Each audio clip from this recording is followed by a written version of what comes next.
गुलजार साहब का कलाम आपकी नज़र। जिक्र होता है जहां भी मेरे अफसाने का, एक दरवाज़ा सा खुलता है कुतुब खाने का।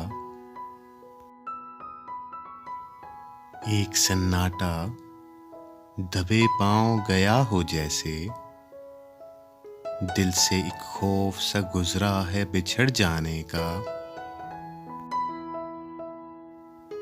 बुलबुला फिर से चला पानी में गोते खाने, न समझने का उसे वक्त न समझाने का। मैंने अल्फाज तो बीजों की तरह छांट दिए,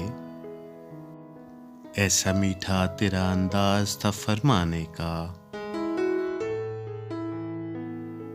किसको रोके कोई रास्ते में कहाँ बात करे, किसको रोके कोई रास्ते में कहाँ बात करे।